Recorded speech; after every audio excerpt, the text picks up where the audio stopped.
En el sexto Seminario Internacional Arte y Alteridad, cada ponencia tendrá una duración de 1 hora.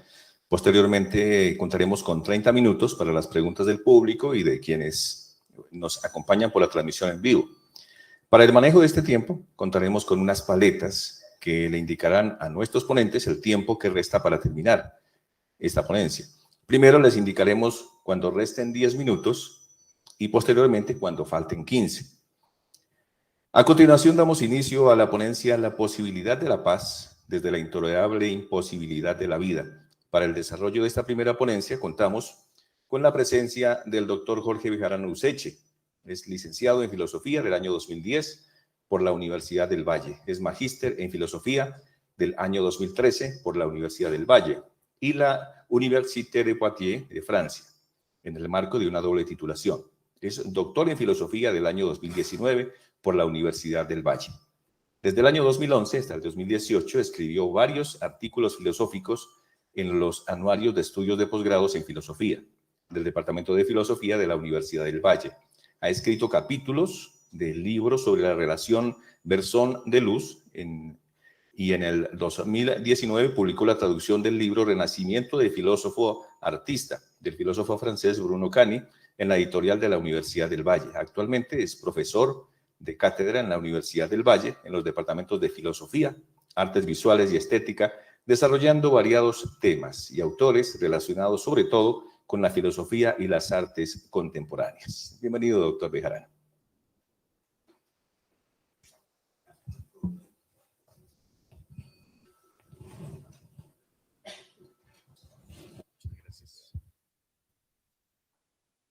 Muchas gracias.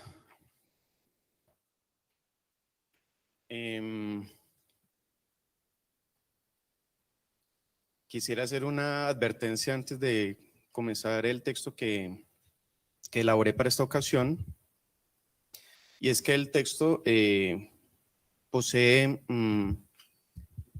disculpen que es que se me seca mucho la...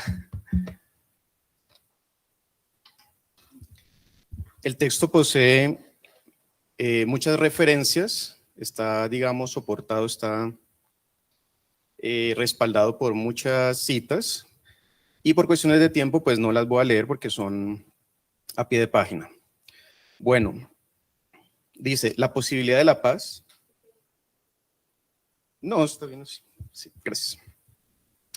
La posibilidad de la paz desde la intolerable imposibilidad de la vida. Empiezo con un epígrafe de Félix Guattari, psicoanalista francés. Dice, la vida no es obvia, la vida apenas sí es vivible. Hay que reinventar todo, hacer florecer el Sahara. Y tengo otro epígrafe de Kierkegaard, filósofo danés del siglo XIX, que dice, lo posible o me ahogo. Hasta ahí los epígrafes. En esta intervención quisiera permitirme discurrir lo más libremente posible a propósito del tema que nos convoca en esta sexta versión del Seminario Internacional Arte y Alteridad de la Universidad del Cauca, la paz más allá de lo intolerable, lo posible, no sin antes expresar mi profundo agradecimiento al comité organizador del evento, al comité académico, especialmente a Ernesto Hernández, a la Vicerrectoría y Rectoría de la Universidad del Cauca, especialmente a la Vicerrectoría de Cultura y Bienestar, sin la cual este seminario no habría sido posible.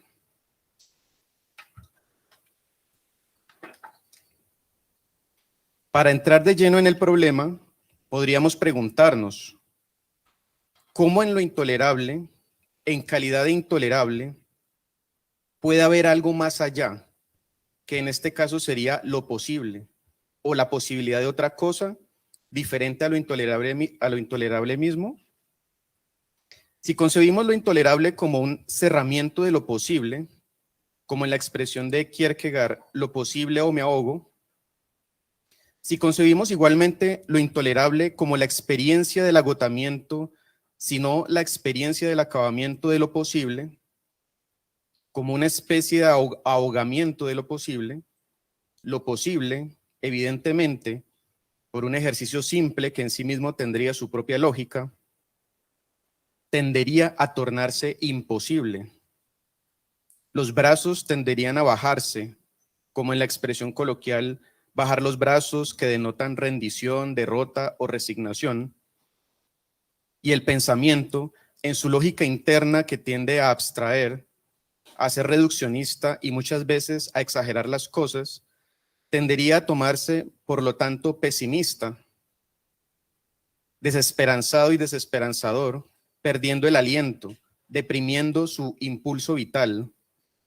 Diríamos que en esas condiciones lo posible va perdiendo su propia naturaleza de posible.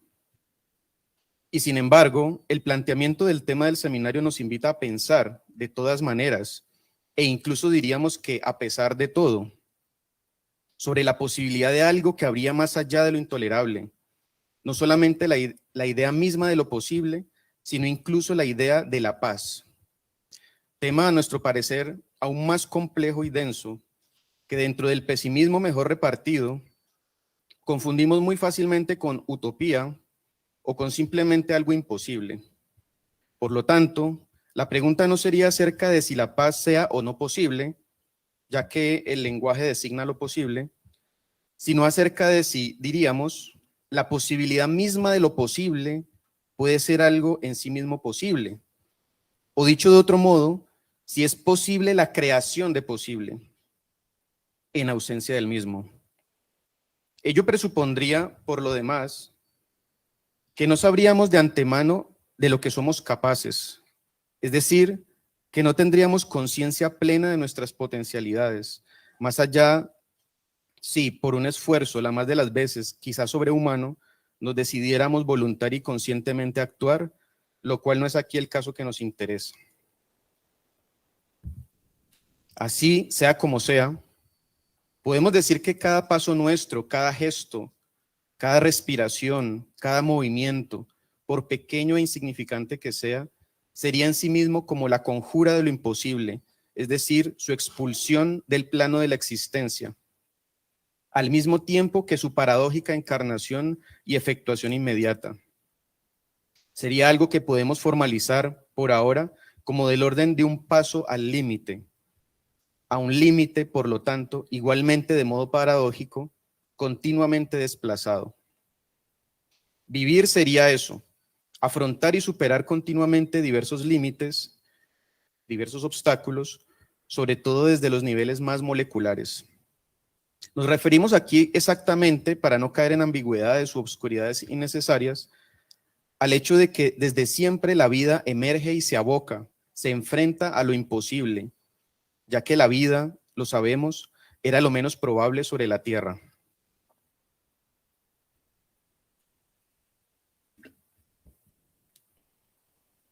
Podemos desde entonces perfectamente afirmar que habitamos, para nuestro asombro, la región incógnita de lo imposible. Así, la pregunta por lo posible no podría renunciar, si queremos hacer aquí un examen serio y exhaustivo, a su posibilidad opuesta, es decir, a la posibilidad de su imposibilidad, o sea, a la pregunta por su propio agotamiento o por su límite, abocándonos así a su carácter problemático y problematizante, a su carácter paradójico y por lo tanto filosófico. Así, lanzados y arrojados a lo intolerable, es en ese límite que se podría vislumbrar por una necesidad absoluta, por un forzamiento superior, por una sacudida, por un enfrentamiento a una sin salida, a un impasse, a una imposibilidad de elegir. Es en ese límite que se podría llegar a concebir algo diferente, la posibilidad de otra cosa, una salida o la creación de una salida. Y cito, como si una sociedad viese de repente lo que tenía de intolerable y viese al mismo tiempo la posibilidad de algo distinto. Hasta ahí la cita. En un fenómeno de evidencia del tipo lo posible o me ahogo, es ahí entonces que emerge y se crea lo posible, sin preexistir por lo tanto a lo real o sin estar de antemano predeterminado y asfixiado, limitado por lo real. Se trataría de llegar a, cito, el punto en que la impotencia se convierte en nueva potencia, cuando lo imposible político deviene lo intolerable ético y la condición de la acción revolucionaria. Hasta allí la cito. Un ejemplo formidable al respecto sería el del ya famoso y denominado estallido social en Colombia en el año 2021, que más que un estallido consideramos que fue una rebelión, enfrentados a lo imposible, a la desposesión del porvenir, de los derechos fundamentales, de las posibilidades reales de vida. No había nada que perder, sino por el contrario, todo por ganar, todo por conquistar. Sin porvenir no quedó más que un devenir revolucionario.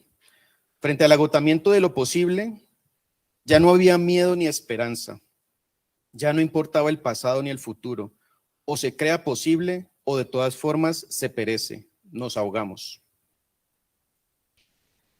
Ahora bien, cabría entonces la pregunta acerca de por qué se hace necesario llegar a un cierto límite para actuar, lo que se dice ordinariamente tocar fondo, para que una sociedad despierte y vea lo intolerable y entonces se movilice.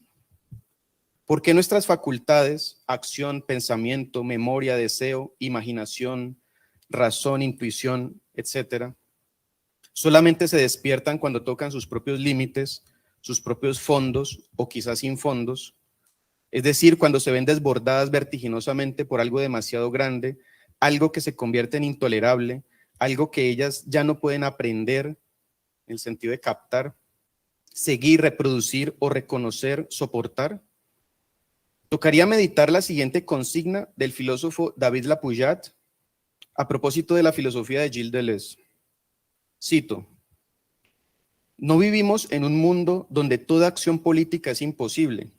Vivimos en un mundo donde lo imposible es la condición de toda acción, de toda nueva creación de posibles. Es la paradoja de la acción. Solo lo imposible hace actuar. Está ahí la cita. Cabría aquí también la salvedad dentro de esta inquietud, que ese umbral de soportabilidad, eso de lo que en cada caso una sociedad es capaz de soportar, no es algo que se pueda establecer a priori o de antemano, dado que, por ejemplo, cito, para que la gente se soporte a sí misma y al mundo, es preciso que la miseria haya ganado el interior de las conciencias y que lo de dentro sea como lo de fuera. La gente no aceptaría lo intolerable si las mismas razones que se lo imponían desde fuera no se insinuaran en ella para acogerlas por dentro. Y también, las posibilidades exteriores devienen posibilidades interiores, pero en realidad sabemos bien que no son los posibles los que son sometidos a nuestra elección, sino que por el contrario es nuestra potencia de elegir la que es sometida a posibles preestablecidos, modos de existencia y pensamiento para el mercado. Podemos elegir, pero no podemos elegir los términos de la elección. Son las posibilidades a las que cada uno tiene derecho, entre comillas, habida cuenta de la parte que le corresponde según la axiomática en curso, concebida como distribución selectiva de las potencias sociales. Hasta allí la cita. Es decir, lo intolerable también se normaliza, se vuelve hábito, se institucionaliza, de tal manera que ese susodicho tocar fondo es algo extremadamente relativo que varía de modo indefinido. Se podría decir antes bien que, independientemente de la sociedad en que nazcamos, desde que nacemos y morimos, y siguiendo un poco la literatura y el pensamiento de Samuel Beckett, ya estamos desde siempre en el fondo, en lo intolerable mismo. O pensar, cuando menos, quizás sería eso, quizás sería develar el fondo, el límite, el umbral en el que desde siempre nos encontramos, en la prueba ético-estética y ético-política, ecosófica, para traer una expresión de Félix Guattari, que es la existencia. Para hacer visible, pensable y sensible lo intolerable. Y en ese sentido, pensar sería desmitificar, desenmascarar y denunciar la insoportable cotidianidad que se ha normalizado a favor de una supuesta, comillas, conservación de la vida, que sería el síntoma de nuestra decadencia. Una apariencia de vida, una sobrevida. Vivir entonces sería del orden de lo intolerable mismo, sería el enfrentamiento perpetuo de ese intolerable, o la vida compartiría diversos grados de tolerabilidad y de intolerabilidad. mucho más favorable a los hombres simples y débiles que se adaptan más fácilmente a los posibles dominantes que a los hombres libres y fuertes que arriesgan siempre perecer más prontamente, dada su característica complejidad que los hace difícilmente encajar en medio alguno, como es el caso de los revolucionarios, los artistas y los filósofos. Esta idea pues es extraída de la filosofía de Nietzsche, ¿no? Incluso podría muy bien decirse que nos pasamos la vida esforzándonos por hacerla lo más vivible posible, por hacerla sostenible, soportable y en el mejor de los casos, en casos afortunados y privilegiados, haciéndola intensa, rica, creadora, libre, fuerte y potente, capaz incluso de crear lo posible mismo, de abrir y multiplicar los posibles, o dicho de otra manera, capaz de lo que parecía imposible en el tiempo y el espacio, a través de actos, gestos, pequeñas acciones, movimientos, en medio de la imposibilidad de vivir que sería la vida. De ahí la potente y desgarradora frase del filósofo y psicoterapeuta Félix Guattari, que inspira en parte estas reflexiones: la vida no es obvia, la vida apenas si es vivible. A modo aquí de homenaje y reconocimiento a aquellos que llevan y sobrellevan luchas titánicas, luchas imposibles en silencio, como en el caso del problema de la depresión, del desaliento o de la soledad, de la disminución de la potencia de ser afectados, de la disminución de la potencia de obrar y de la fuerza de existir. Y es precisamente porque la vida no es obvia que, nos dice Guattari, hay que reinventarlo todo, hacer florecer el Sahara, es decir, crear e inventar posibilidades de vida, tarea común al revolucionario, al artista, al filósofo y al científico. Quizás sea por eso que la naturaleza propia de la vida sea el devenir, sea la fuerza, la potencia, el combate, la lucha, el movimiento, como indica el filósofo Henri Bergson. La vida es exigencia de creación. Podríamos incluso afirmar, quizás anticipadamente, que la paz, la tan anhelada y buscada paz, tanto en Colombia como en el mundo y la existencia, no encuentra lugar más que en momentos transitorios, muy privilegiados, intensos, como tesoros invaluables que se conquistan tras una larga lucha. Es decir, que Sísifo tendrá, a pesar de todos, sus momentos de paz. Como nos decía Albert Camus, hay que imaginar a Sísifo feliz. Y siendo la suerte y la riqueza, a decir verdad, de muy pocos. Considérense entonces afortunados quienes puedan gozar de algo de paz en sus vidas, pero no de esa paz nauseabunda, pasiva, de aguas estancadas y residuales, de olor a muerte, inercia, conformismo, adecuación y servidumbre, donde por lo demás, cito, la ignominia de las posibilidades de vida que se nos ofrecen surge desde dentro. No nos sentimos ajenos a nuestra época. Por el contrario, contraemos continuamente con ella compromisos vergonzosos. Este sentimiento de vergüenza es uno de los temas más poderosos de la filosofía. No somos responsables de las víctimas, sino ante las víctimas. Y no queda más remedio que hacer el animal, gruñir, escarbar, reír sarcásticamente, convulsionarse, para librarse de lo abyecto. El propio pensamiento está a veces más cerca de un animal moribundo que de un hombre vivo, incluso demócrata. Está ahí la cita. Tampoco se trata entonces, ni mucho menos, de una paz como rendición, resignación, disminución de la potencia de ser afectados, ni qué decir una paz que se confunde incluso con resentimiento, odio o conservadurismos rancios y mezquinos que mantienen relaciones vergonzosas con los poderes dominantes y establecidos, con la ignominia de las posibilidades de vida que se nos ofrecen, con la supuesta vida y realidad dominantes cuya axiomática en curso se encarga cotidianamente de ahogar todos los posibles, de continuar y conservar la traición universal en la gran asfixia en que se ha convertido la vida. De aquí la necesidad de establecer al menos dos concepciones diferentes de la paz. Una paz conquistada, donde existe la convicción de haber agotado lo posible, de haber resistido, así sea un poco, a la estupidez, a la vergüenza, a la bajeza y a la abyección, a la decadencia, a esa muerte lenta, gestionada y organizada en la producción social. Y una falsa paz, una paz mentirosa, la del conformismo, la del hiperconfort y de la identificación con todo lo establecido, con la realidad dominante, con lo ya dado, con las opiniones y con los clichés que nos dictaminan lo que debemos creer y pensar, y que se nos presentan en conjunto como la verdad, en mayúscula, dominante y en curso, o como la voluntad de verdad de la época. En ese segundo caso, cito, ya solo tratamos con imágenes flotantes, clichés anónimos que circulan por el mundo exterior, pero que también penetran en cada uno y constituyen su mundo interior, hasta tal punto que cada cual no posee en sí más que clichés psíquicos por medio de los cuales piensa y siente, se piensa y se siente, siendo él mismo un cliché entre otros en el mundo que lo rodea. La distinción interior-exterior ya no tiene sentido, puesto que todo sucede en un espacio de información intermedio lleno de clichés. Es difícil ir más lejos en el encierro y la desposesión.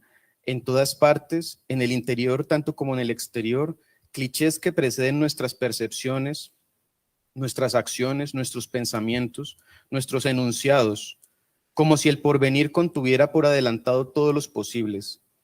Hemos entrado, en efecto, en la edad de las sociedades de control. Hasta ahí la cita.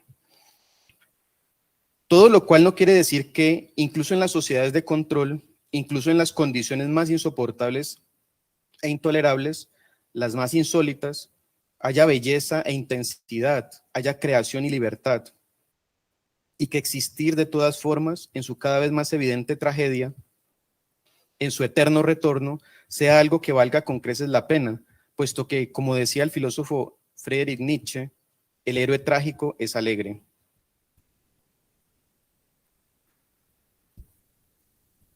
Sea como sea, es paradójicamente que todo parece indicar que solamente cuando no hay posible es que actuamos, es que nos movemos.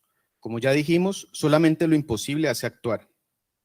Abocarse a lo intolerable, insistimos, sería entonces abocarse al mismo tiempo a lo indecidible, a lo problemático, a lo que fuerza a una redistribución distinta de las potencialidades, de los umbrales y márgenes de tolerancia, de soportabilidad, de las posibilidades de vida, de tal manera que, cito, ya no se soporta lo que hasta ayer se soportaba, se ha producido un cambio en nuestra distribución de deseos, nuestras relaciones de velocidad y de lentitud se han modificado, ha aparecido un nuevo tipo de angustia, pero también una nueva serenidad.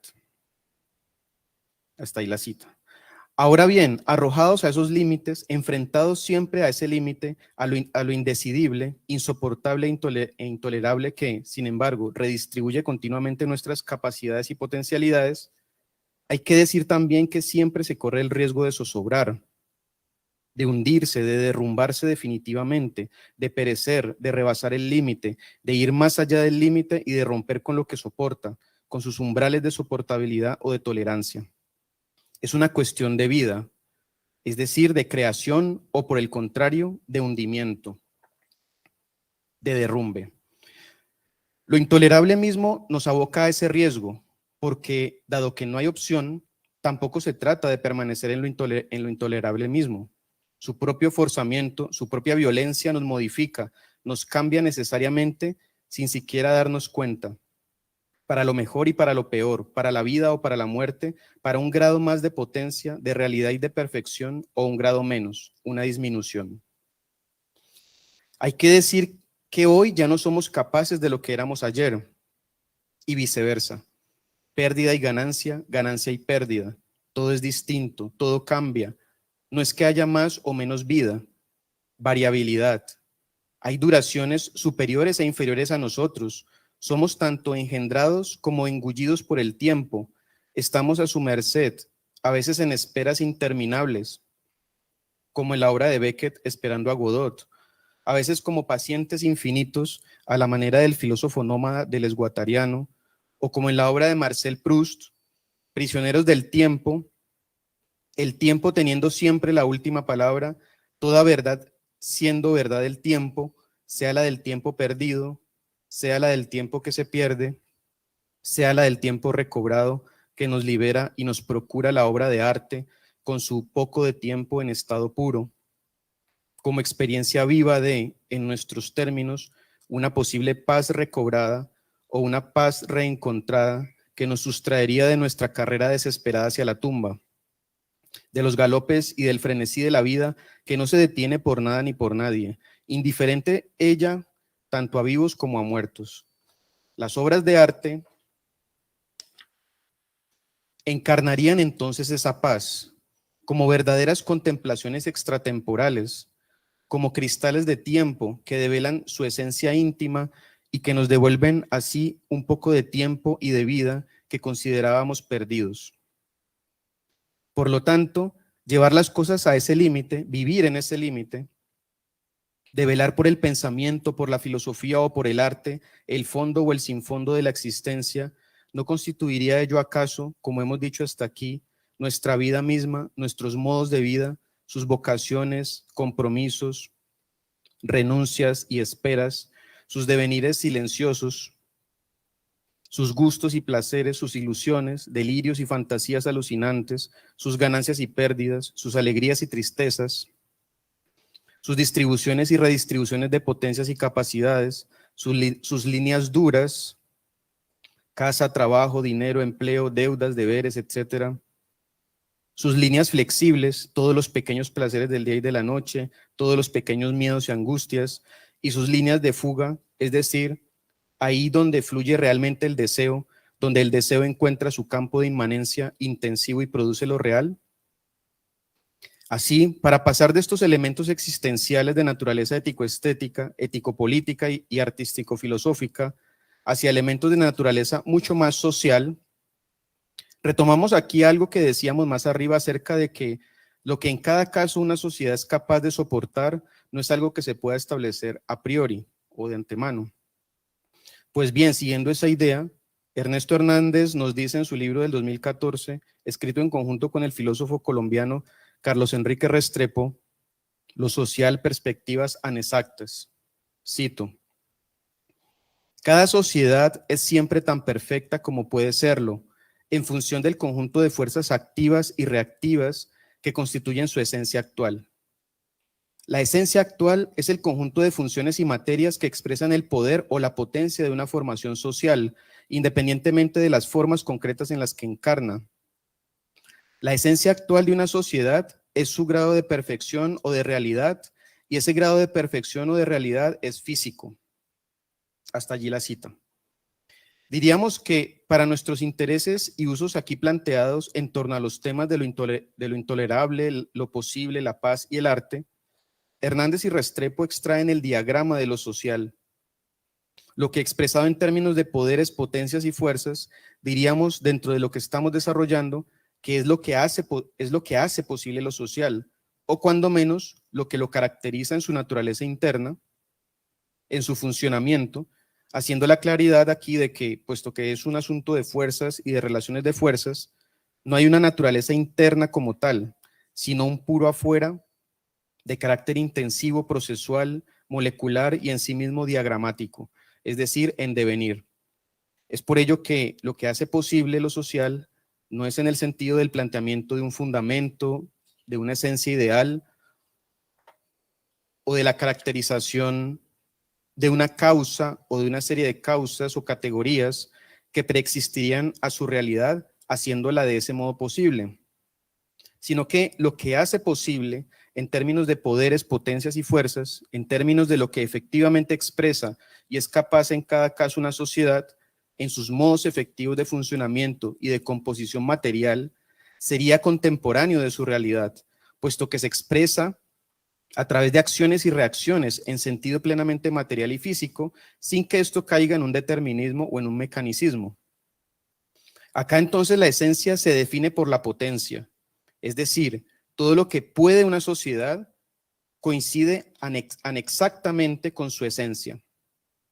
Ella tiende al límite y es en ese límite que se expresa como un grado de realidad en sí mismo absoluto, es decir, singular, incomparable e irreductible, siendo siempre tan perfecta y real como puede, haciendo coincidir posibilidad y necesidad.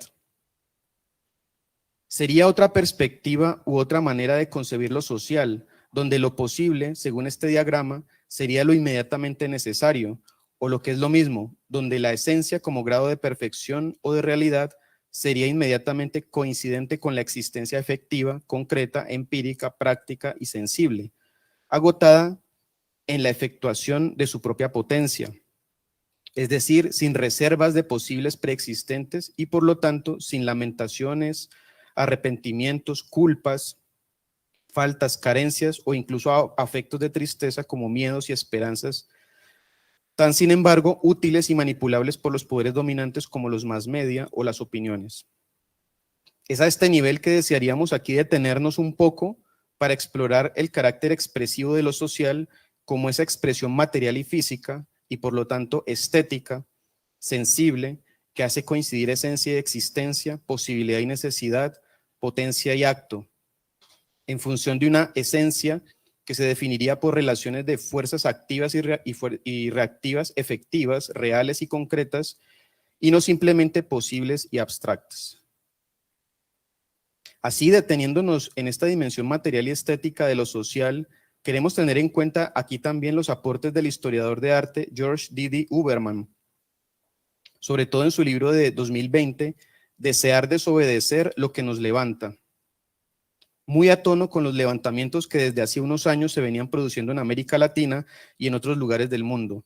Libro donde D.D. Uberman realiza una descripción y un desarrollo brillantes, como es natural en todos sus libros, textos y conferencias, en una imbricación pluridisciplinar, a la vez ético-estética, artística y ético-política, excelentemente documentada, y donde en el apartado 39 de este libro llamado Imágenes y sonidos en el extremo de los brazos, nos indica sobre cómo el gesto de levantar el puño, de levantar los brazos o el brazo con la mano en alto, a través de múltiples ejemplos que van desde el cuadro de Lacroix, de la libertad guiando al pueblo, pasando por obras de Francisco de Goya como La escena de guerra, o incluso películas como El acorazado Potemkin de Eisenstein, u obras de música variadas, tanto como fotos y documentos de manifestaciones, huelgas, protestas y rebeliones, como la foto de Silvio Sucheri de Las Madres de la Plaza de Mayo.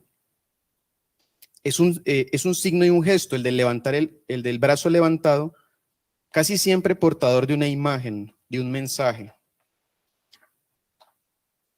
Más allá del signo intrínseco y expresivo de, con el puño cerrado, rebeldía, inconformidad, protesta o huelga. En su mezcla azarosa e indiscernible que expresa una relación límite entre potencia e impotencia que lo impulsa y lo hace levantarse y expresarse. De tal modo que D.D. Uberman nos dice, lo cito: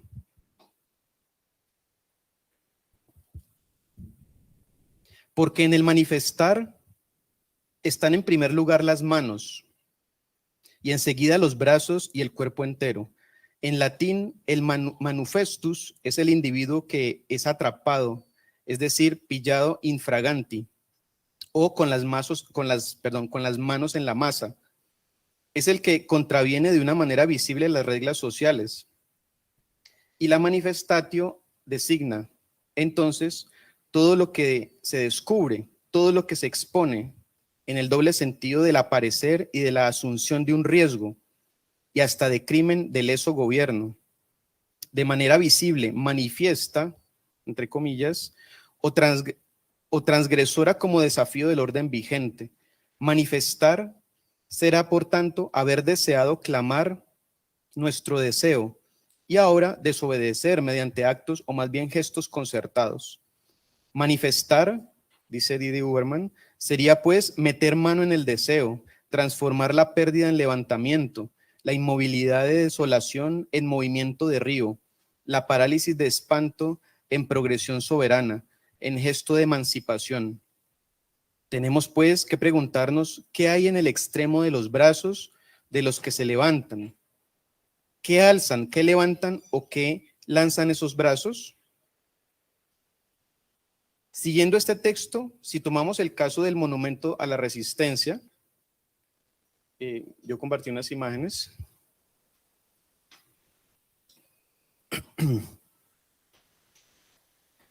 Entonces, D.D. Uberman nos pregunta, ¿no?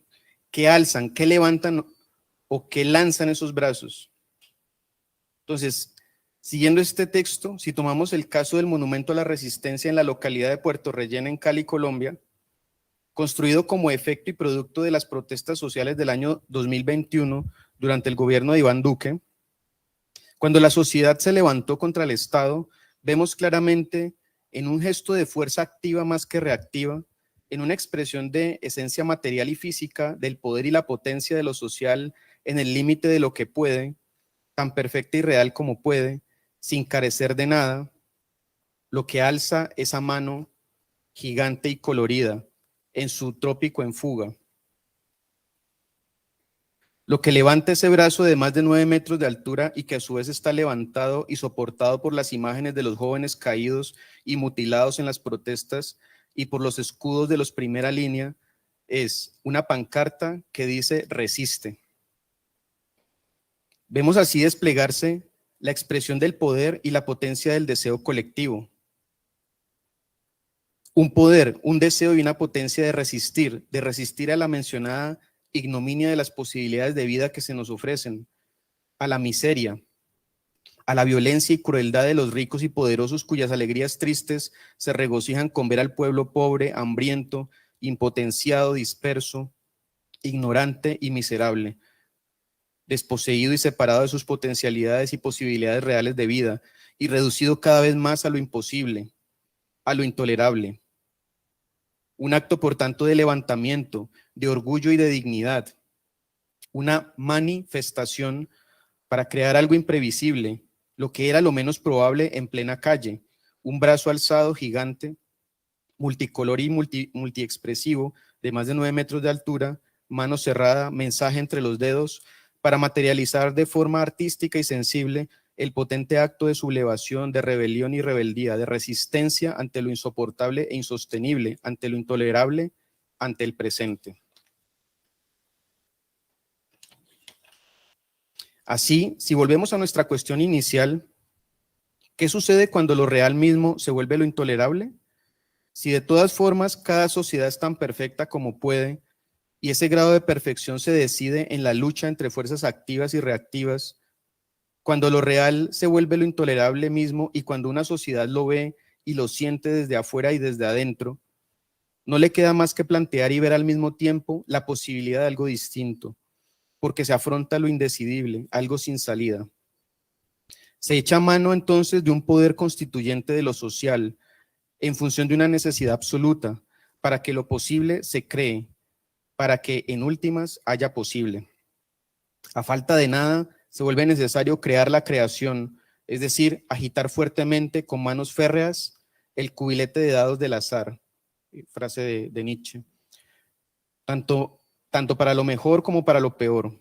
De ahí el potente e inquietante planteamiento de Deleuze y Guattari en su texto Mayo del 68 no tuvo lugar, y que para concluir aquí nos deja mucho que meditar sobre la naturaleza del acontecimiento, que en últimas consideramos que fue lo que irrumpió en Colombia en el llamado estallido social de 2021, y cito a Deleuze y a Guattari. Dicen, en fenómenos históricos como la Revolución de 1789, la Comuna de París o la Revolución de 1917, hay siempre una parte de acontecimiento irreductible a los determinismos sociales, a las series causales.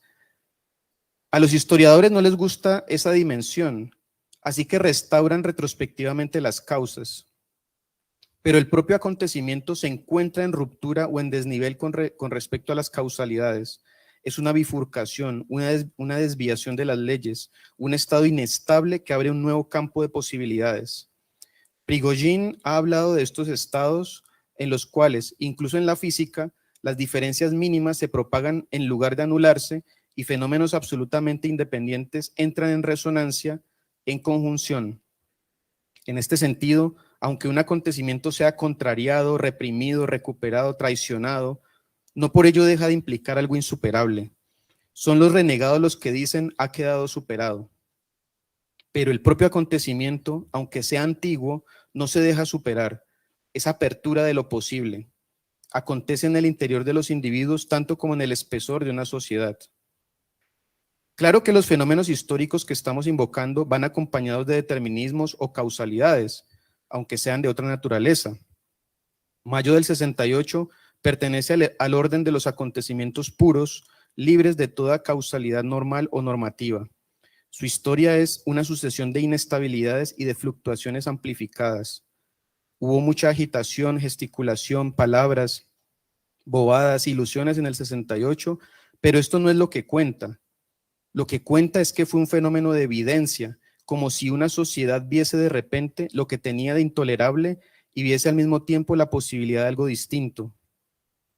Es un fenómeno colectivo del tipo lo posible que me ahogo. Lo posible no preexiste al acontecimiento, sino que es creado por él. Es cuestión de vida.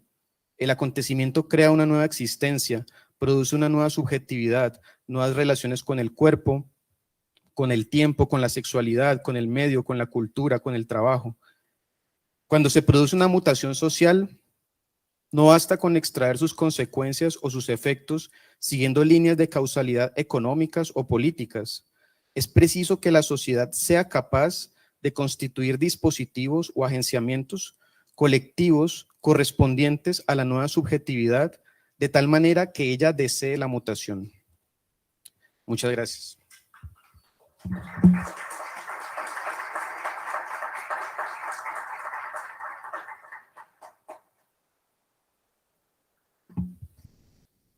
No sé si hay espacio para preguntas.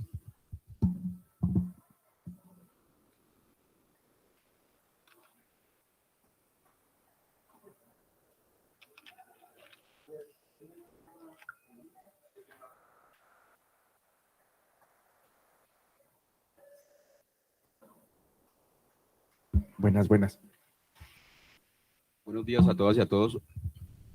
Yo quisiera preguntarte por qué en las imágenes que te acompañan, en este caso el monumento de Puerto Resistencia, no hay imágenes de la construcción del monumento, es decir, el proceso de construcción del monumento.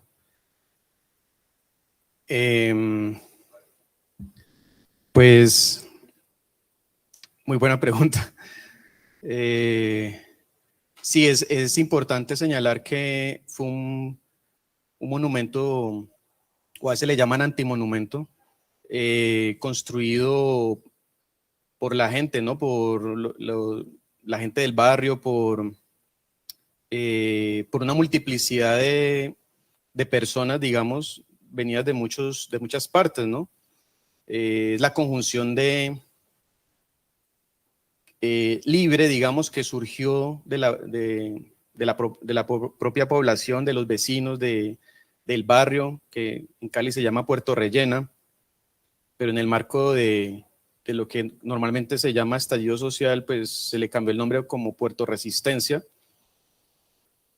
Y sí, digamos que hay unos obreros que son los que pues, más directamente trabajaron en la construcción de la mano, pero lo que todo el mundo señala, y hay bastante documentación que uno puede consultar, digamos, en varias fuentes, es que fue un acto pues esencialmente colectivo, ¿no? Eso fue algo comunitario, digamos, no fue alguien en particular que dijo, vea, yo les doy esta plata y construyan la mano, ¿no? En el proceso de construcción, que sí sería importante ver las imágenes, pues los invito a que por su cuenta las busquen. Pues se ve que hay todo un armazón bien elaborado de hierro, ¿no? Lo que normalmente se llama pues el esqueleto.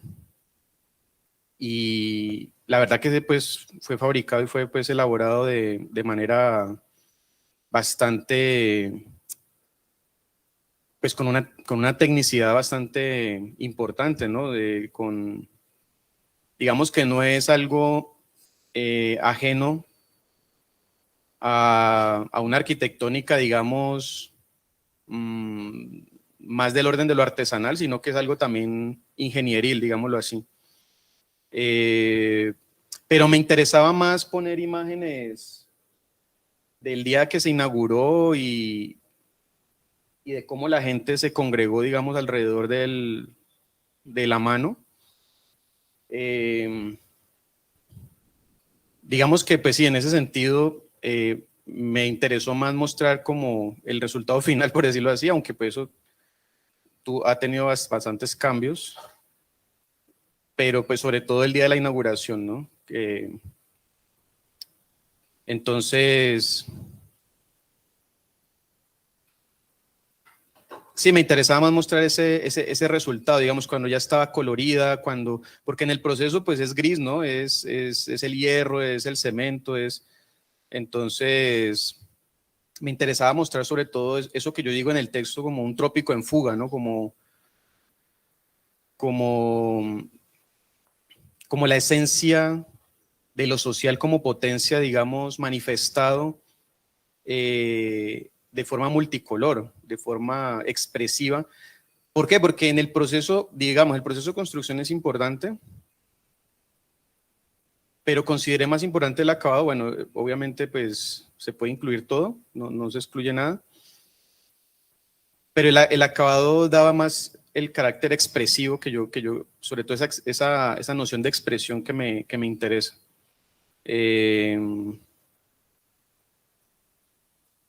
Que se da pues un carácter, digamos, expresivo es el color esencialmente, ¿no? El color, y bueno, el color implícito en la materia, ¿no? En la materialidad misma, la materia devenida color, por decirlo de alguna manera. La materia devenida color y no la materia en proceso gris de construcción, aunque ese proceso también es importante, ¿no? Entonces, no sé si te satisface mi respuesta, la verdad no me la esperaba, pero muchas gracias. Muchas gracias. De casualidad, ¿alguien más? Está el espacio libre para preguntas.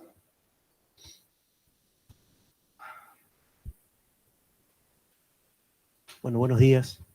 Muchas gracias, Jorge, por tu conferencia. Yo quisiera hacerte una pregunta que como en dos partes sería, ¿no?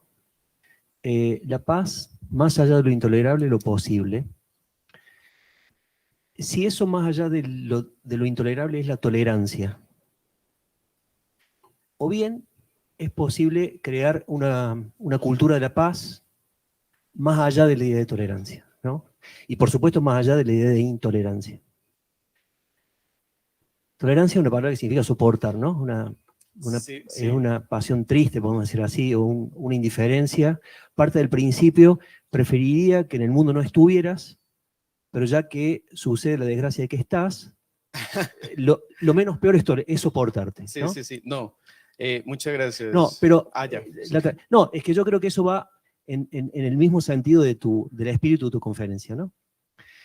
Y por lo tanto, construir una paz que no esté fundada en la idea de tolerancia, que esté más allá de la idea de tolerancia, nos lleva a preguntar por una afectividad de la paz. Porque lo que decías de que es imposible saber de antemano cuándo lo intolerable se va a manifestar como intolerable, que generalmente esa manifestación es afectiva, digamos. Muchos han hablado de la indignación, por ejemplo, o las pasiones de la revuelta son más claras que la afectividad de la paz, ¿no?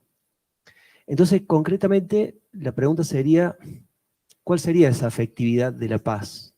Porque es difícil de pensar una paz constituida de manera puramente jurídica o de manera puramente tolerante, ¿no? Y leer en ese aspecto, cuando hablamos de afectividad, ver una conflictividad de la paz. Es decir, conservar el conflicto en la paz y ver la paz en el conflicto. Bueno, esa sería. Muchas gracias. Sí, yo lo que intenté es que eso posible, que estaría más allá de lo intolerable, no fuera reducible a una mera soportabilidad o tolerabilidad en el sentido de hacer vivible, ¿no? Como a veces dije en el texto, sino que yo intenté también relacionar eso posible en la obra de arte. O sea, la obra de arte es cuando tú mencionas la cultura de paz, esa cultura de paz giraría en torno a la obra de arte. Es decir, más que algo tolerable o soportable, es la creación artística que produce obras de arte y que creando obras de arte pues genera esa cultura de paz, que yo creería que en ese sentido lo posible es algo muchísimo más amplio y muchísimo más grande que lo tolerable o incluso lo intolerable o lo soportable, sino que lo posible como que desborda todas esas dialécticas, digamos, tolerable, intolerable, en función y a favor de la obra de arte. O sea, en la obra de arte ya no se está en ese dominio de lo tolerable o lo intolerable o de lo soportable, sino que ya lo que se respira, me parece a mí, es precisamente con la idea de la paz, es como una libertad, ¿no? Es como una pura vida. Ahí yo hice alusión a Marcel Proust cuando él dice que la obra de arte es extratemporal. Yo creo que es una dimensión muy fuerte, como yo diría, como un poco exagerada, ¿no? Porque pues de todas maneras, como dije, desde que nacemos y morimos, pues estamos en el tiempo, somos engendrados y engullidos por el tiempo, y el tiempo es el que tiene la última palabra. Pero el arte es la única dimensión, según Proust, en la cual podemos acceder a un trozo de realidad extratemporal, algo que es inconcebible la más de las veces, ¿no? Por ejemplo, Bergson con su idea de la libertad, de una construcción de un concepto de libertad de la mano de la idea de creación, dice que muchos nacemos y morimos sin conocer lo que es la verdadera libertad.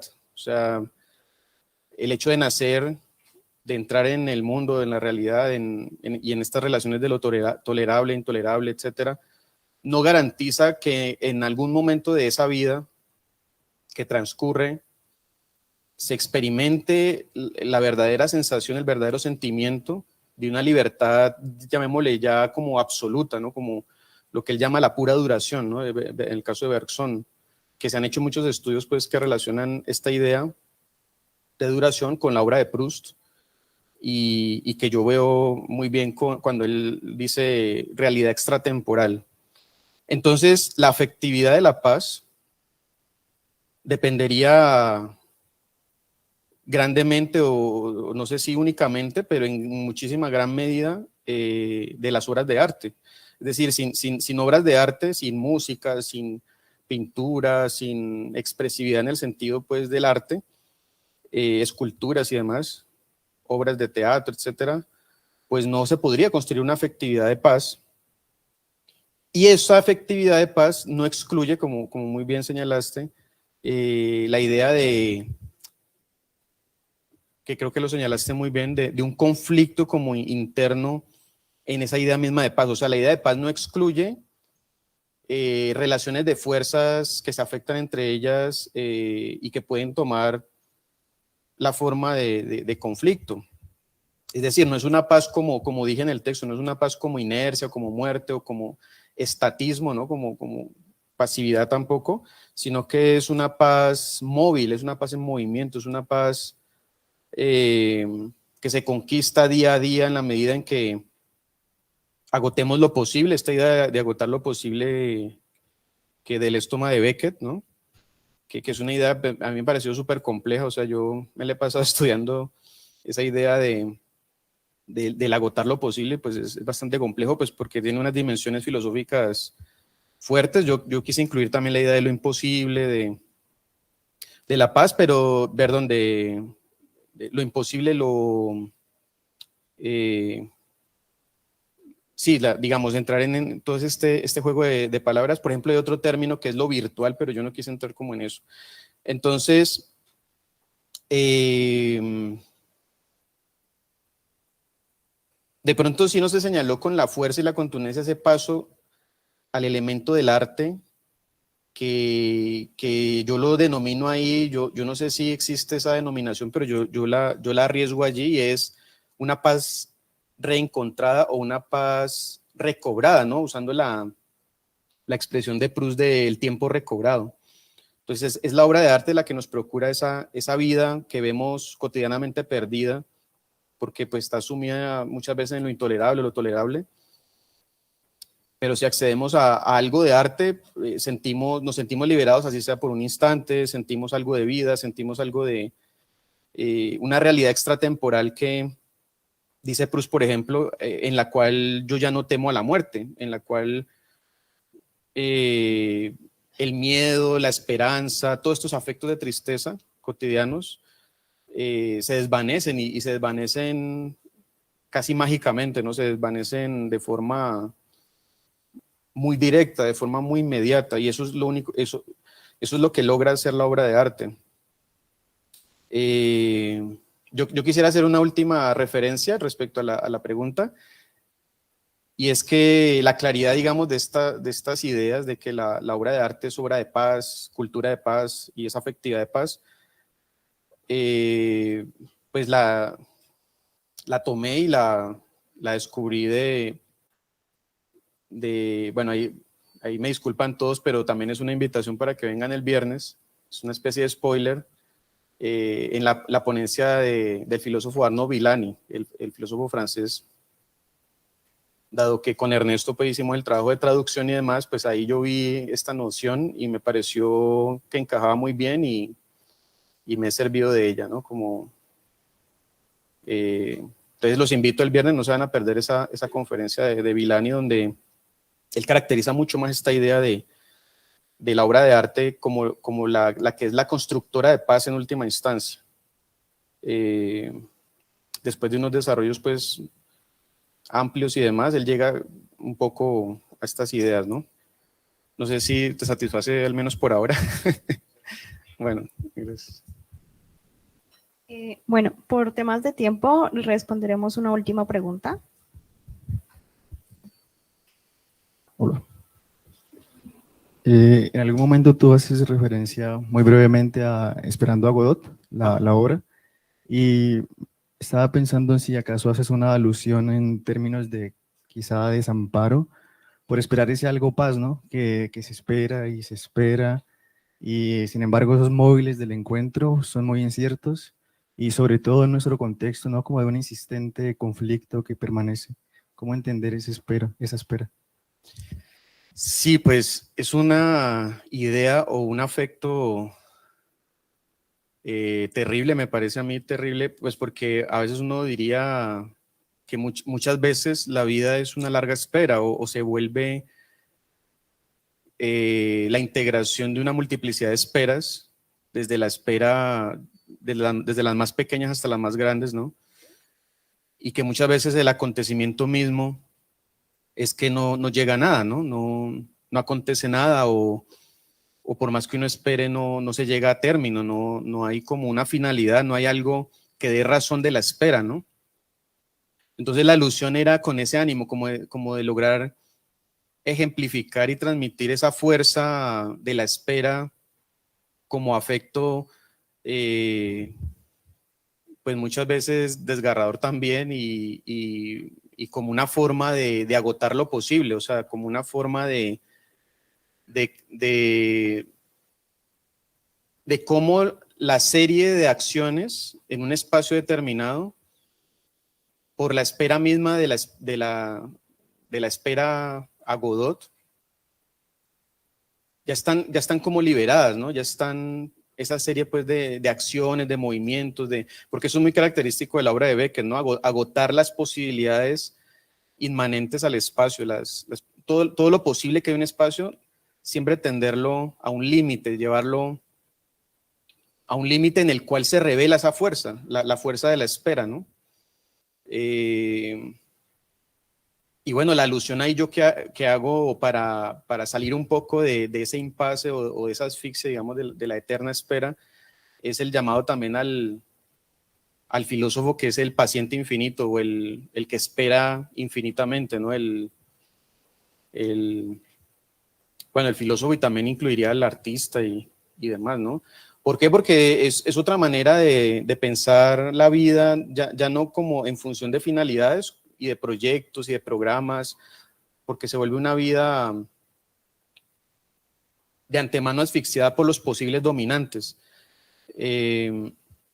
sino una vida que redescubre y recupere la inmanencia de sus procesualidades, los pequeños gestos, los pequeños movimientos, como cuando nos dicen pues coloquialmente de que la vida es eso que pasa mientras uno está ocupado haciendo otra cosa, que suena pues muy romántico y demás, pero un poco es esa idea, ¿no? Como salir de ese fantasma del fin, ¿no? De la finalidad, de que ahora sí estamos en la paz, ahora sí va a ser, ahora sí es el cambio, ahora sí es, ¿cierto? Que son como creando grandes expectativas.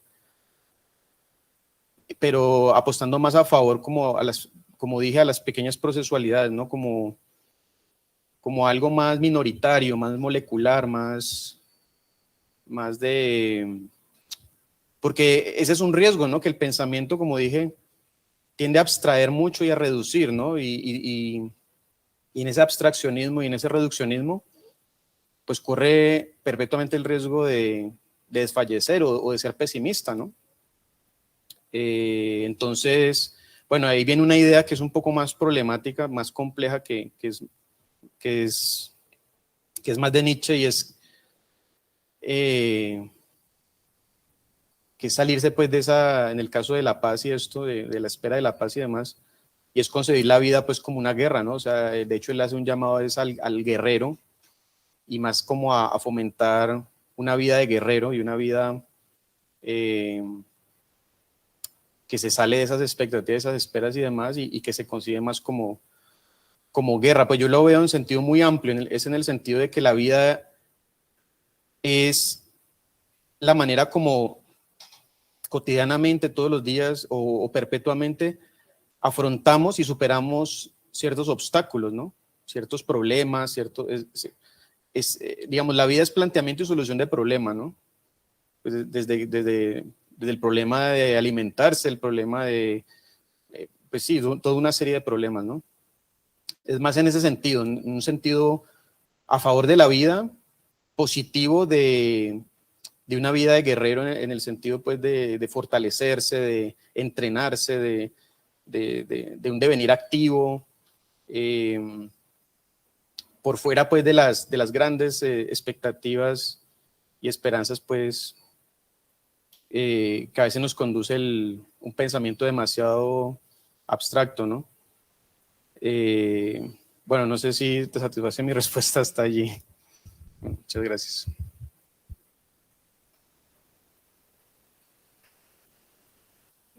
Pues se dieron unos minutos extras para responder otras preguntas. No sé si alguien tenga una más.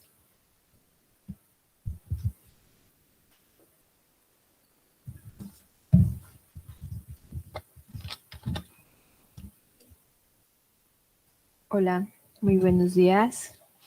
Bueno, me gustaría saber cuál fue tu posición, ¿sí?, en las marchas del 2021. Si estuviste involucrado, si las viviste, ¿qué sentimiento evocó todo este encuentro tan importante que fue para nosotros? Gracias. Sí, yo de hecho vivo cerca a Puerto Rellena, entonces, pues eso todo el tiempo uno escuchaba aviones, helicópteros, o sea, era como un campo de guerra, pues una cosa así. De hecho, hasta hubo noches donde se escuchaban balaceras y uno se metía debajo de la cama y todo ese tipo de cosas. Entonces yo asistí a la inauguración de la mano de Puerto Resistencia. Allá, pues esa calle se cerró, ¿no? Totalmente. Dejaban entrar a todo el mundo. Yo fui con mi perro y me pareció una experiencia. De hecho, incluso yo que se me hacen tan difícil, pues en mi caso, ¿no? De la poesía y demás, hasta me surgió un poema. O sea, de la fuerza que me transmitió todo eso que estaba pasando. Escribí un poema y yo veía como, la sensación que a mí me dio es como si la calle llorara, porque de hecho la calle pues estaba llena de vidrios por todos lados. Bueno, ahí todo el mundo me señalaba a mi perro, que cuidado con el perro, que los vidrios y demás. Pero a mí la sensación en esa calle, que la imagen que tengo es que es como negra y muchos vidrios encima y demás, a mí me da la impresión de que como que la calle lloraba, ¿no? Pero bueno, ahí estaba la mano de Puerto Resistencia. Bueno, de hecho fui con toda mi familia, no fui yo solo, fuimos todos. De hecho fue un encuentro casual porque pues, yo no vivo con mis padres y de casualidad me lo encontré allá y bueno.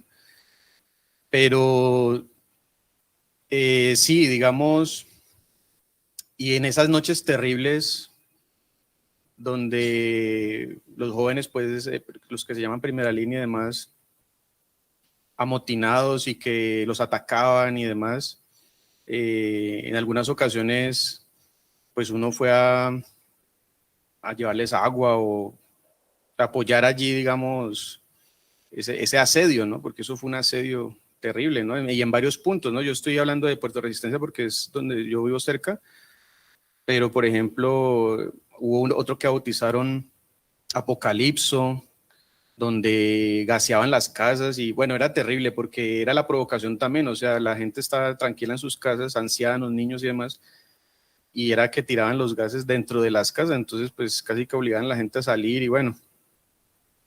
No, la verdad que fueron días de mucha tensión, de las ollas comunitarias y demás. La verdad pues fue algo, para mí algo del orden, como dije pues en la ponencia, del orden de lo imprevisible, ¿no? De como si una mano férrea de la necesidad sacudiera el cubilete de dados del azar, ¿no?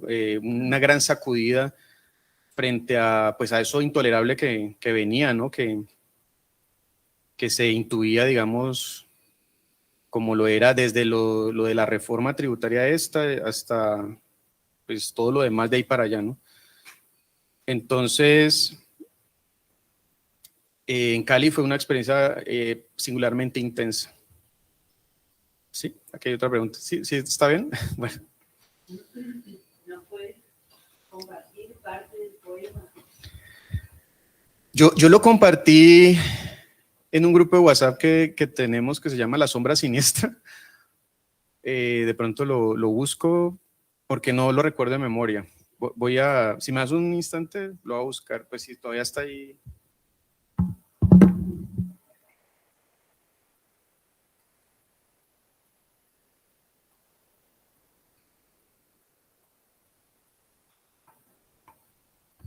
Bueno, además fue hace ya más de 2 años, ¿no? Entonces, de pronto no, se ha borrado.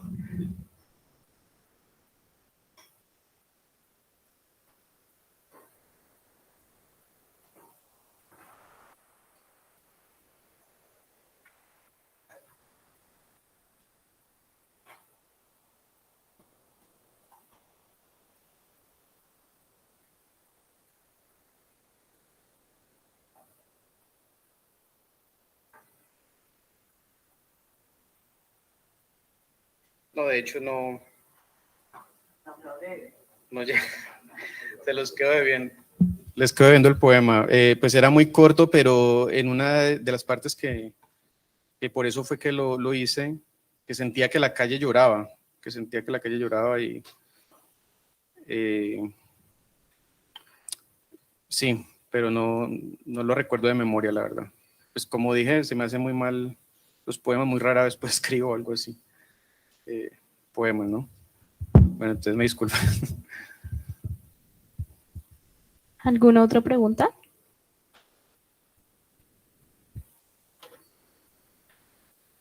Lo otro, bueno, sí, lo otro es que tengo entendido que hay algunas carpetas donde hay algunas conferencias. Si en alguna está mi conferencia, ustedes pueden ver, como dije al inicio, que allí hay bastantes citas a pie de página, bastantes referencias, está soportado, digamos, el documento con bastantes referencias. De hecho, fácilmente podría ser otra en extensión, pues otro texto muy largo, por eso no las leí, ¿no? Entonces, si curiosean allí las carpetas y está mi conferencia, para que si quieren mirar en detalle y demás, y le sacan copia, o, bueno, ¿sí? Hola Jorge, muchísimas gracias ¿se escucha? Por tu conferencia. Realmente pues estoy muy contenta de poder escucharte. Es la primera vez en 5 años que me puedo sentar tranquilamente a escuchar Sí. las conferencias. Realmente me cuestioné mucho esta idea de lo imposible y me preguntaba que tal vez ese anhelo de paz, cuando tú hablabas de Voy a leer acá, como si una sociedad viese de repente lo que tenía de intolerable y viese al mismo tiempo la posibilidad de algo distinto. Es un fenómeno colectivo del tipo lo posible que me ahogo. Entonces, creería yo que tal vez nosotros hemos reflexionado mucho sobre la guerra y creo que esta es la apuesta, digamos, del seminario, pero creo que tal vez la paz nos hace falta, digamos, pensarla más, ¿no? Porque tú nos planteabas que hay muchos anhelos de paz, como esto de estar tranquilo o simplemente ciego a los problemas, y pensaba que cada vez nos estamos acostumbrando más a eso intolerable pues, de nuestra sociedad, y que tal vez pareciera cada vez que tocamos fondo, pero no lo hacemos, ¿no? O sea, como que pasa otra cosa peor y pasa otra cosa peor y como que no llegamos al fondo para intentar salir. Y aunque obviamente hay muchísimos actos de resistencia en los que creemos pues que vamos a salir de eso, pero como que no lo logramos. Yo me preguntaba en toda esta reflexión que has hecho, aparte pues de lo que nos comentaba sobre la obra de arte, ¿cómo te piensas, digamos, esa posibilidad de paz en términos como más concretos, más reales, ¿no? Como realmente posibles, ¿no? No esa paz, digamos, con ausencia de problemas, o esa paz con olor a muerte que tú decías, ¿no? Que estaba como estancada o algo así, sino, digamos, ¿cómo fue tu reflexión, pues, digamos, más profunda de efectivamente la paz? Gracias. Sí, yo en la conferencia pues toco muchas dimensiones, la filosófica, artística, algunos, ¿no? Muy pocos datos científicos, y dimensiones éticas, estéticas, artísticas, sociales, o sea, intento un paso a lo social también, e incluso políticas. Entonces, la paz que yo intenté tematizar, porque desde el inicio dije que era un tema que me parecía muy complejo, yo la dimensiono a nivel de la ética, es decir, a nivel de nuestros modos de vida. Y yo la tematizo es como una paz conquistada, como una paz en la cual uno tiene la certeza, casi siempre al final del día, donde uno ha agotado lo posible, donde uno, algo así como que ha hecho hasta más de lo que podía. Por ejemplo, Bergson tematiza la idea de creación como aquello que sobrepasa con creces eso que lo hace posible. O sea, es algo que difiere, como que crea una diferencia, ¿no? Es algo que no responde, digamos, a nosotros nos dan unas condiciones o nos dan un estado de cosas. Cuando yo saco algo que parecía no ser posible de eso, cuando a partir de esas condiciones, sin embargo, uno hace algo o se hace algo, no digo uno porque es más como colectivo y más en general, se logra algo que parecía no ser probable. Ahí es donde se da la creación.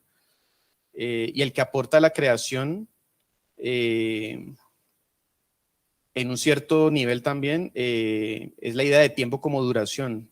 Es la duración la que aporta esa creación. Y entonces al final de la jornada o al final de un cierto tiempo, de una cierta duración de una, por ejemplo, una larga espera o demás, cuando uno logra la convicción en sí mismo, o que cada uno lo sabrá en sus propias vidas, de que ha agotado lo posible, de que ha hecho hasta más de lo posible o ha hecho casi que lo imposible porque todo indicaba que, no sé, que dada una circunstancia se podía fracasar, o pues allí hay algo, y lo dije claramente, no algo transitorio, es una paz conquistada, es un fragmento de paz. Y bueno, y también en la dimensión artística dije que pues las obras de arte en sí mismas ya encarnan, ya materializan una paz. Y de hecho la obra de arte también como producto de un gran esfuerzo, de una lucha, de Claro, y yo distingo esa paz conquistada, que es en momentos muy privilegiados, muy raros. Lo dije, ¿no? Con Bergson, muchos nacen y mueren y no saben lo que es la verdadera libertad. Eso no es, digamos, eso es como, hay parte de eso que depende mucho del azar.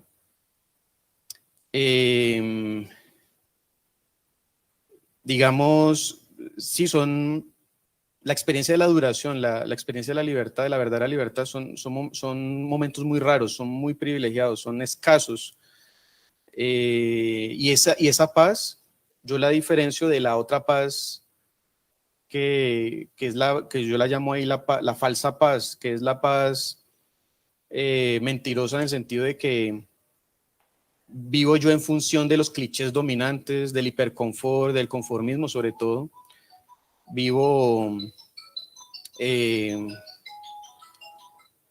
sí, es lo que tú muy bien dijiste, ¿no? Es como una paz de muerte, ¿no? De estancamiento, entonces yo distingo esa paz de la otra paz. Entonces digamos, yo sobredimensiono la idea de paz en mi conferencia es en lo ético, en los modos de vida y también en el arte. Ahora bien, ¿cómo se da esa paz o ese paso de esa paz que parte de lo ético hacia lo político o hacia lo social? Pues ahí sí ya el grado de complejidad pues avanza, digamos, pero me parece que el que podría trazar el puente de lo ético a lo político y a lo social, pues es precisamente el arte, ¿no? Una vez más, o sea, para mí el arte, pues ahí yo sigo a Marcel Proust. El arte es como la respuesta a todas las soluciones, ¿no? Es como el sentido último del sinsentido que se suponía que eran todos los demás signos del mundo, los signos mundanos, los amorosos, los de la vida ordinaria, ¿no? O los de la vida como tal. En el arte encuentran un sentido, es decir, en la creación artística como tal, de forma concreta, digamos. Entonces, la obra de arte es la única que nos da algo de tiempo recobrado, algo, digamos, uno siente que durante mucho tiempo de su vida es tiempo perdido, o no tiene sentido, o todo ha sido en vano, ¿cierto? Pero algo de una obra de arte me puede suscitar en un instante, en un momento, una experiencia extratemporal donde yo siento que, no que esté justificada la existencia, porque eso no es el sentido, es un poco esa paz, esa calma o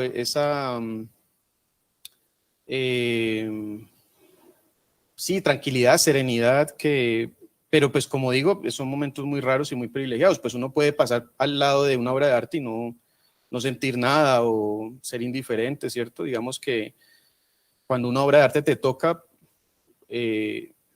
como dije, pues depende también del azar. Gracias. Depende, sí, aquí no. Entonces,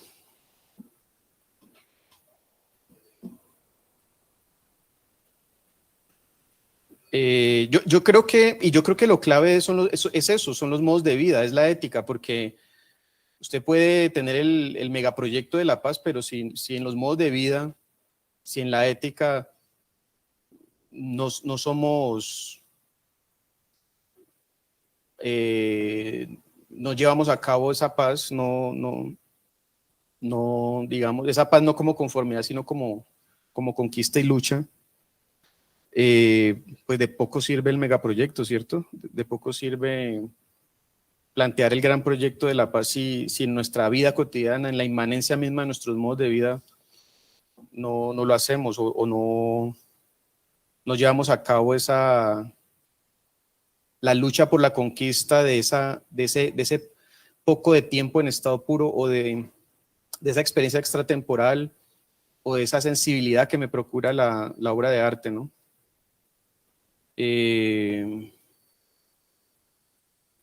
Esa es la potencia que tiene la obra de arte, ¿no? Que nos libera y nos saca, así sea por un instante, de esa muerte lenta, como le llamé allí, ¿no? Es hacer de la, como decía Foucault, ¿no? Hacer de la vida una obra de arte, es como hacer del arte una vocación también, eso decía Proust, mi vida una vocación, o sea, abocarse toda su vida a su creación, a su obra artística en aras de conquistar ese tiempo recobrado, ese poco de tiempo en estado puro que es la vida que a veces, muchas veces, en muchas situaciones o circunstancias se nos escapa de las manos, ¿no? Se nos sale de las manos. No sé si estoy en lo cierto, pero creo que Spinoza decía que no hay nada más terrible que no saber o no lograr la maestría o el dominio de saber de lo que se es capaz, o sea, de que las cosas se me salgan de las manos, de que yo no pueda como estar a la altura de ellas, ¿no? Eso es terrible y pues eso es un trabajo ético de toda la vida, diría yo, de estar a la altura de lo que nos pasa, de ser dignos en ese sentido de lo que nos pasa, en sentido ético, digámoslo así. Y eso es un trabajo de sí consigo mismo, digamos, y de todos, y en sentido también colectivo, pues porque todos nosotros somos, como decía Guattari, ¿no? Somos grupúsculos, somos multiplicidades. No sé si hasta ahí de pronto te queda mejor.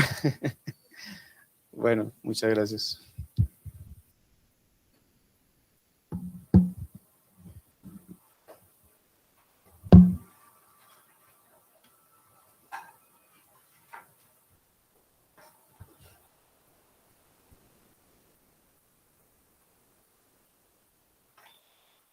Gracias.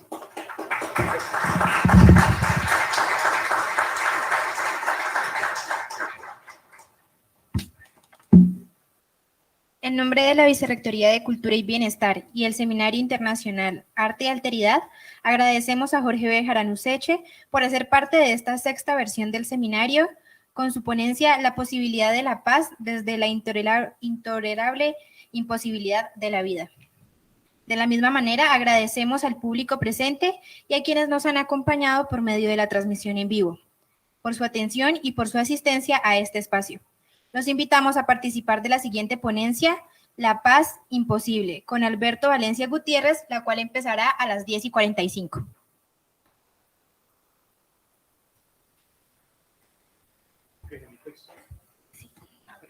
¿La lapicera también? Sí, claro.